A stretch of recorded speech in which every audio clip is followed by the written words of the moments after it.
Okay, our next speaker is going to be Sumit from Johns Hopkins University. He's going to talk about evolved supergiants in the local volume, the supernova progenitors, feedback, mass loss, and even more. So, okay, here we go. All right, awesome. Thank you so much, and I really appreciate the opportunity to come talk about why massive stars are awesome and why Romans should try to look at them in our nearby galaxies. And so that's the title of my talk, Evolved Supergiants in the Local Volume. My name is Sumit. As I mentioned, I'm from Johns Hopkins University, and this is a work that I'm doing with a bunch of collaborators as part of the FANGS and the local group L-band survey, which is what I'm mostly going to be talking about today. So why do we care about massive stars? There's really not a good reason not to care about them because they're doing so much of the heavy lifting in our universe. Supernova progenitors, we're in the Rubin era right now, and everyone's really excited to find more of these objects. And the thing that everyone wants to understand is what was the progenitor that actually exploded. And in most cases, for core collapse supernovae, gamma ray bursts, massive stars are the progenitors. Most of our universe, when they get enriched by alpha elements, these elements come from massive stars. When these stars evolve off the main sequence and produce these mass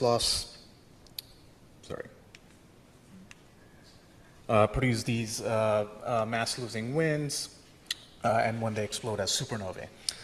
One of the things that I really care about is how do galaxies stop runaway star formation over cosmic time. And again, massive stars are a big factor over there. Massive stars, they produce ionizing photons, winds, supernovae, and these stop star formation in molecular clouds. And then when a lot of supernovae happen in the same place, they can launch these really powerful galactic winds that you see here in M82. Also, the things that I'm not going to be able to talk about, but they're equally important, dust. In our high redshift universe, most of the dust is believed to come from supernova explosions. Multi-messenger era astronomy really cares about cosmic rays, neutrinos, gravitational waves. All of these have a thread that connects to massive stars. The current detected sources of gravitational waves, which are neutron stars and black holes, they're produced from the collapse of massive stars as well. So you can see that massive stars have a really big footprint in our universe. And there's a lot of things that we don't understand about them. This is such a huge area that I had to kind of put them under three brackets. So the first thing that we don't understand is the physics. Especially, we know that massive stars evolve in binaries. We know they have high rotation rates. We know they lose a lot of mass. And we don't really know how that impacts the subsequent evolution of these massive stars and how that impacts the subsequent rates of their explosions. Also, whether massive stars actually explode or not is a huge deal as well. This is something that people are trying to figure out with stellar evolution models. The factor that leads to a massive star exploding or not exploding, it's very sensitive to the pre-supernova stellar structure. And so that, again, can also have an impact on the rate at which stars explode. The formation of these stars happen inside clusters, and there's a lot of questions here as well as to how the formation actually proceeds. What is the rate at which a molecular cloud fragments in different parts to produce massive stars, and then how long are these massive stars still associated with their natal molecular clouds? This is still a big question that people are trying to understand. And then eventually all of these physics and formation uncertainties have a trickle-down effect on the stuff that we do in galaxy evolution or in cosmology, because almost all of this entire area is dependent on a bunch of assumptions that we make under the hood about stars and supernovae. And so if there's so much uncertainty here about massive stars, there's almost certainly uncertainties in pretty much everything you care about galaxies, from the circumgalactic medium to metal enrichment to how you feed supermassive black holes and so on. So it's really important to understand massive stars. And I think that the next frontier for us is extragalactic massive star surveys. And this is, since this is my talk, I'm going to just mention that recently there was a paper submitted in 2025 where we looked at 19 nearby galaxies as part of the FANGS, Physics at High Angular Resolution in Nearby Galaxies survey. And these are, I believe, arguably the farthest red supergiants that we have been able to systematically survey in galaxies.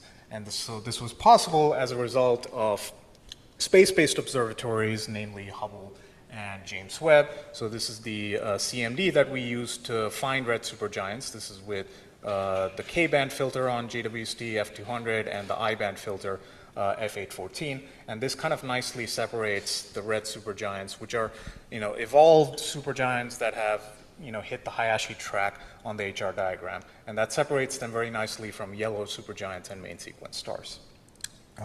So we can systematically survey red supergiants all the way out to 20 megaparsec.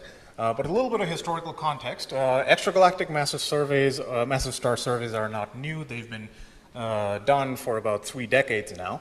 Most famously in our local group galaxies with the advent of CCDs mounted on 2 to 4 meter telescopes. And this is a lot of work that was led by Philip Massey, Knut Olsen, and many others. And really, these surveys in the Magellanic Clouds, M31, M33, this really led the foundation of our understanding of massive stellar evolution. But as we move to the future, we have to acknowledge that things will significantly improve. And here, space-based observatories can just completely blow our ability to survey massive stars out of the park. And this is just a simple example of that. Here's a little field of M33 that was observed with ground-based observatories, and this is Hubble from the FATTR survey. And you can just see the huge difference here in the quality. And the great thing about stellar photometry, which is generally in crowded fields, is that when you do higher resolution observations, you're not only getting sharper images, you're also going deeper in photometry because the depth is kind of limited by the amount of crowding in that field. So this is where Hubble and then eventually Roman would be really amazing. The one advantage that ground-based telescopes had over Hubble and JWST is the field of view. Ground-based telescopes can typically observe a couple of degrees in the sky, whereas Hubble JWST is like 1 or 2 arc minutes, but we're solving that with Roman. And so this same thing allows us to actually go farther than the local group as far as 20 megaparsec because of these high resolution capabilities of space-based telescopes. And this is a really good time to do this because there's a significant amount of effort in the community to basically try and map out the star-forming disks of all of our nearby galaxies. And there's a lot of people that are doing this. I'm primarily going to mention the surveys that I'm involved in, which is FANGS, Physics at High Angular Resolution in Nearby Galaxies, and then the local group L-band survey. So this is effectively covering almost every galaxy between 1 to 20 megaparsec. And we're doing this with as many telescopes as we can cram into the electromagnetic spectrum, all the way from Chandra in X-rays to VLA, GBT, Meerkat, and radio. And this is just an example of the quality of data that we get. So you can see that this is a galaxy in the FANGS survey, one of the 90 galaxies that we have.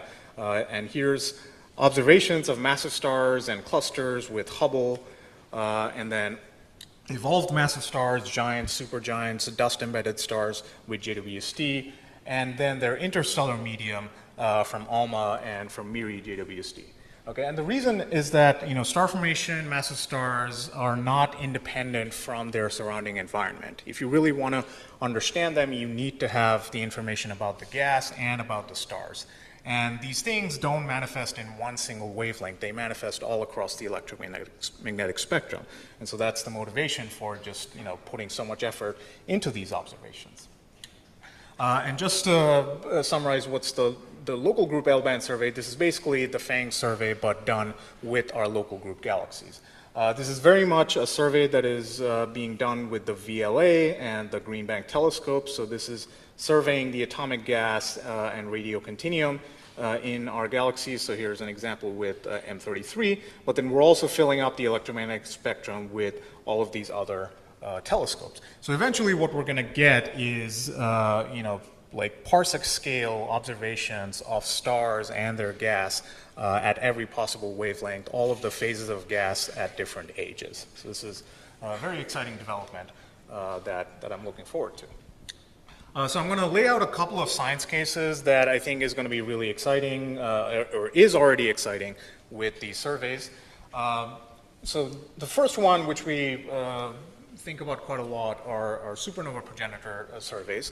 And the nearby galaxies are very special in the supernova search because these are the galaxies where you can actually see the progenitor in a before and after image. And that really gives you the best possible characterization of what the progenitor can be. So this really complements time domain surveys that Rubin and many others are doing. Here's an example of a supernova that went off in our FANGS data, 2025 PHT, and it turned out to be quite interesting because it's a very dusty red supergiant progenitor, and it kind of ties into this idea that there is a minority of supernovae that undergoes pulsational mass loss, or maybe eruptive mass loss, or maybe binary-driven mass loss, and that manifests in the mid-infrared data or near-infrared and mid-infrared data that JWST offers. We have a survey going on right now of these mid-infrared bright supergiants in our FANGS data. There's already a couple of papers that have been written about this. Sorry, I keep clicking the mouse. There's already a couple of papers that's been written about this by Hamid Hassani and Daniel Mashman in our collaboration, who are postdocs, but this is an ongoing work. Another thing you can also do with these massive star surveys is understanding progenitors again, but using all of the stars in the survey itself. Okay, and so this is a big focus of Roman, for example. Kerry Gilbert's M31, M33 program got accepted, and one of the focuses there will be to survey all of the stars in our local group galaxies and recover the star formation history of each of these little chunks of the galaxy, 100 parsec or 200 parsec chunks. And so this is an example of that from the FAST and FAT survey of Andromeda. And what you can do is that you can use this to solve for the progenitor age of supernovae or whatever star it is that you're interested in. Technically, that's called the delay time distribution. And so you solve this with this equation. It's a very simple linear equation where on this side you have the number of progenitors. Here you have the star formation history. And the thing you're solving for is this progenitor age distribution, or the DTD, which you can do with inversion. And so this progenitor DTD can be directly compared with binary population synthesis models, where you can vary things like the binary evolution physics or the rotation physics or the mass loss physics and see what the impact is on the progenitor timescale. And so this is something that I kind of showed recently with classical Cepheids, because in these stars you can actually measure the ages of the stars very accurately. So this is, for example, the age distribution of Cepheids you get from the star formation history maps, and the solid dashed lines are what you get from the pulsation periods. And so you can see that they agree pretty well, and which is pretty interesting because this is coming almost entirely out of just the positions of Cepheids on a star formation history map. Lots of other examples. There's Aurellari, there's classical novae, there's planetary nebula DTD, where we did to understand what their progenitors are. So I encourage you to take a look at them. So the last thing that I'll mention, this is a bit of a whiplash here, but we can also use massive star surveys to understand some of the outstanding questions we have in galaxy evolution. Specifically, how do we stop star formation in galaxies that form over cosmic time? So the things that we use to study galaxy evolution are these big numerical simulations, and these simulations often kind of approximate star formation and feedback using subgrid physics, and this is a big uncertainty in these simulations. And so these observations can directly test the physics that is being treated at the subgrid level in simulations. And so here is, again, the local group L-band survey, where we put our evolved massive stars with respect to the atomic and molecular gas that we are getting out of these surveys. And the motivation here is that the environments of these stars is going to be very much dependent on what physics you assume for feedback. All right. And so here's the density distribution around these stars as a function of mass. And so you can see that more massive stars tend to have more dense gas around them. But there's also a significant fraction of stars that do not have any gas density at their location. And so we're comparing these with high-resolution simulations of galaxies. And we find that if you want to reproduce the observations of dense gas around these evolved massive stars, you need to include a lot of complicated physics, which includes supernova explosions, the ionizing radiation from massive stars, as well as stellar winds. The convention was generally to use supernovae because that is what produces the most amount of energy per baryon. But this leads to a lot of massive stars exploding in more dense gas compared to what we see in observations. Whereas radiation and winds, they really help out clear a lot of the gas before the supernova explosions take place. So lots of exciting things I think we can do with massive stars, and I think Roman is going to be really interesting here because the Hubble and James Webb is primarily kind of restricted to this inner part of the galaxy. So this is M83, this is a galaxy at about 3 megaparsec. And Roman, as you can see, can touch all of this extended star-forming disk of these galaxies. That's simply impossible with just Hubble or James Webb. These are the galaxies in the High Latitude Wide Area survey. As you can see, there's quite a few of them in the survey, but then quite a few of them that needs to be covered in future surveys. And the quality of the images is going to be pretty good. This is a little area of M83 that has WIFC3 IR data, and as you can see, we can resolve the supergiants pretty well. So that's it, and I'm going to leave my conclusions up here and take any questions. Thank you.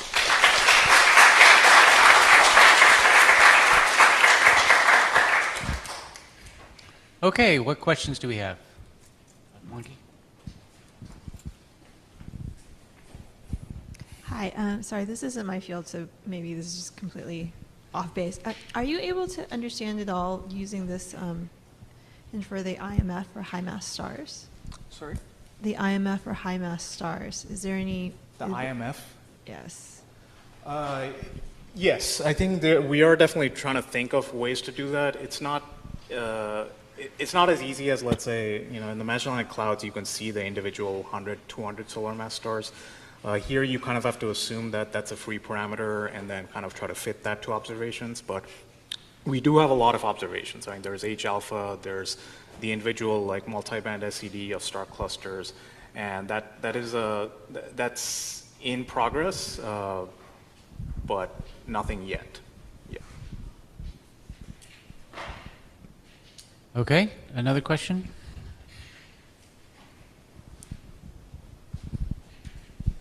Hey, great talk. I was just curious. There was one where you're talking about like using the timing, and you showed us a distribution where there were single stars and then there was binaries, and the binaries were filling out the right-hand side of that distribution. Yeah. Was that something you expected, or is that something that was interesting for you guys?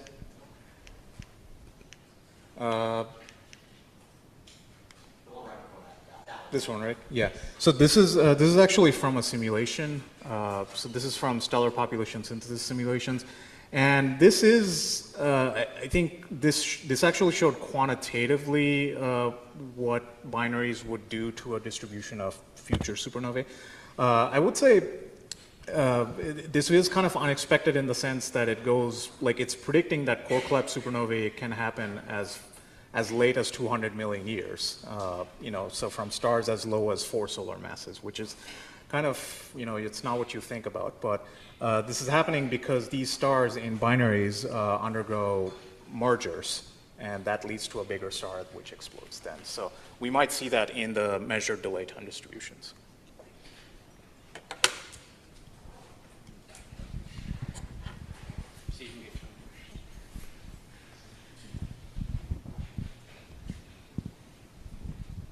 I've seen some theory work on feedback where the three-dimensional structure of the feedback is important, whether it's sort of spherical feedback or in chimneys, that sort of thing.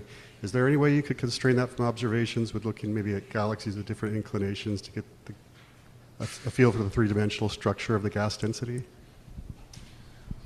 Sorry, I heard part of it, but you're saying that can the different mechanisms of feedback, can they be distinguished from like galaxies at different inclinations or maybe the 3D structure? Is that- Yeah. Yeah. Yeah, I think those are all definitely possible. So our surveys don't have like that many incline galaxies, but presumably, I think if you do, for example, have supernovae that explode in gas that is cleared out by pre-supernova feedback, that's going to have an effect on the outflows, and that's something that you can see in edge-on galaxies, assuming they're perfectly edge-on. The 3D structure is almost completely inaccessible to us. I mean, we have position velocity diagrams from interferometry. It's not entirely clear what the signatures there would be. That's something that I think simulators will have to tell us. But I think the looking at them edge-on, I think, can definitely be complementary to these face-on observations. Okay, let's give a final round of applause.